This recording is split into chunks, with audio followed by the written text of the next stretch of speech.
Without being rude or patronising, it could be that Marjorie Taylor Greene has only just learnt about capital letters and joint-up writing, and those that she appeals to don't really like too many letters in words and too many words in sentences, basically. If anyone else has any other explanation, love to hear it. Marjorie Taylor Greene is all sound bites. That's it.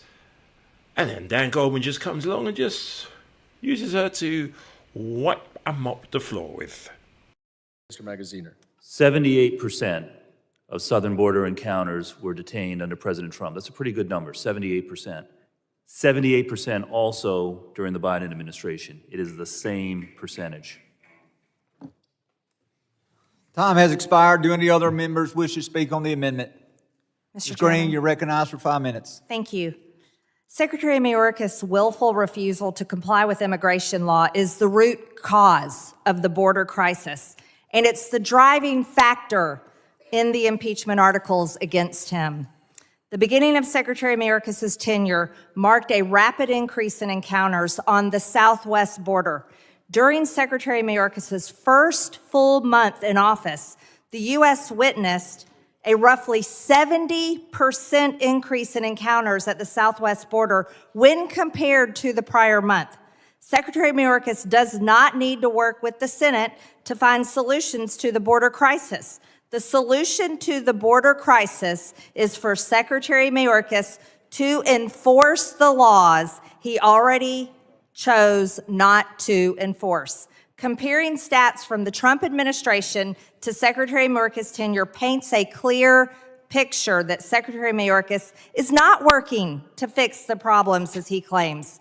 CBP alien encounters at the southwest border from February 2021 to December 2023 is 7,078,271. Let's compare to fiscal year 2017 through fiscal year 2020. That number is 2,437,856. That's quite an increase from before Secretary Mayorkas to when Secretary Mayorkas is secretary. The gotaways, let's talk about the gotaways. From February 2021 to December 2023, approximately 1.8 million. We know that's probably higher now, don't we? From fiscal year 2017 to 2020, it was only 521,247. Let's say it again. From 2017 to 2020, 521,247 to under Secretary Mayorkas. The gotaways are over 1.8 million. Known or suspected terrorist apprehensions between ports of entry. Fiscal year 2021 to fiscal year 2024 to year to date, 331 suspected terrorist apprehensions between the ports of entry. But we don't know how many terrorists are in the over 1.8 million gotaways. Now, let's compare under fiscal year 2017 to fiscal year 2020. 11.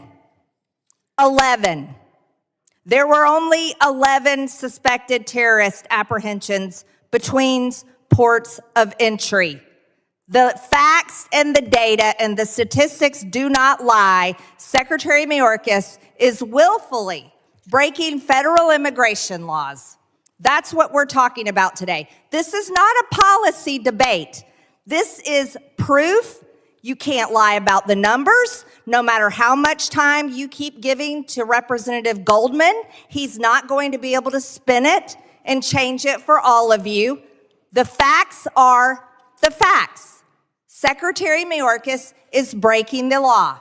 We are going to impeach Secretary Mayorkas today on this committee. We don't care how long you go on. You can keep taking your 5 minutes and yielding back and forth and going to Goldman.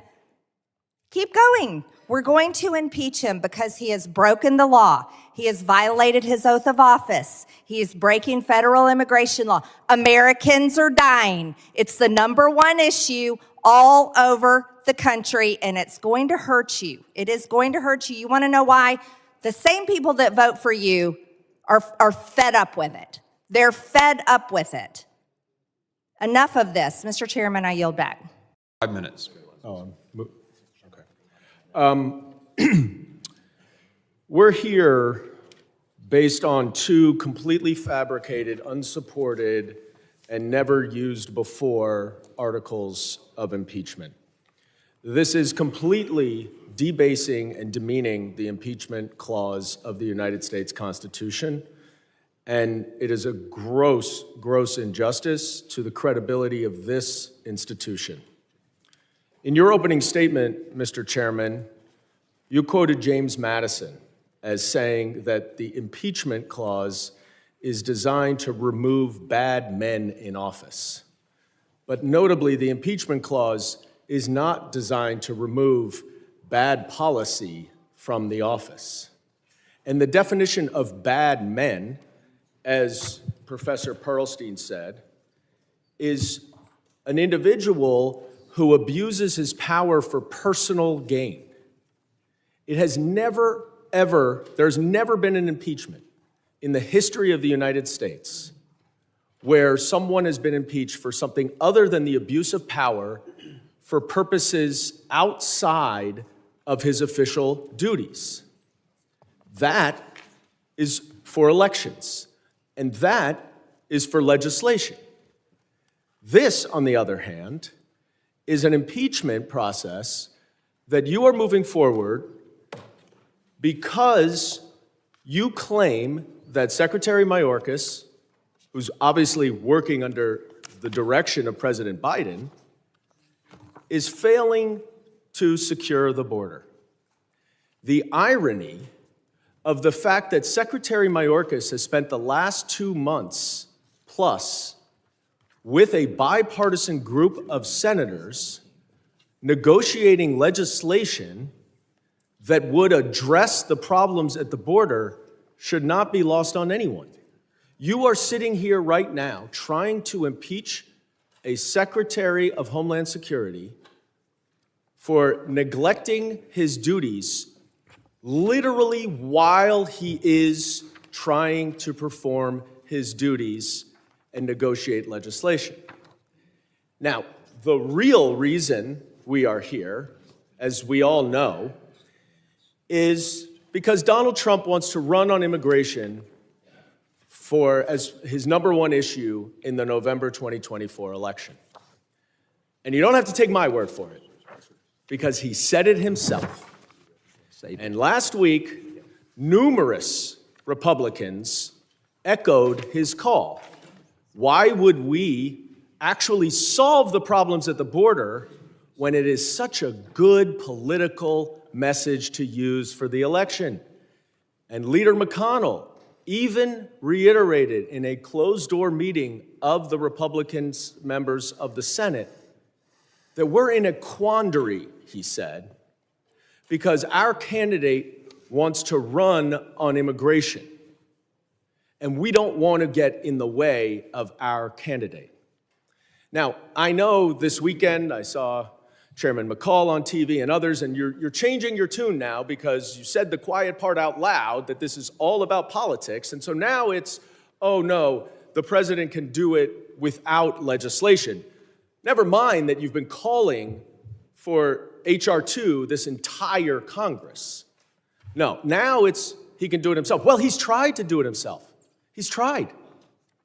He's passed numerous policies that would have streamlined the asylum process through ports of entry where migrants are vetted, that would have presumptively made ineligible anyone trying to cross the border in between ports of entry, and would have done a number of different things to address the problems. Republicans went to court to sue him, to stop him from implementing the policies to address the border. So your own party is sabotaging and undermining this administration's efforts to address the border while you are trying to impeach him by saying that they're not addressing the border. The hypocrisy is the least of it. Your attack on the rule of law and our democracy is the worst of it. And you better be careful about the bed that you make. I yield back. The gentleman yields, and I appreciate the gentleman.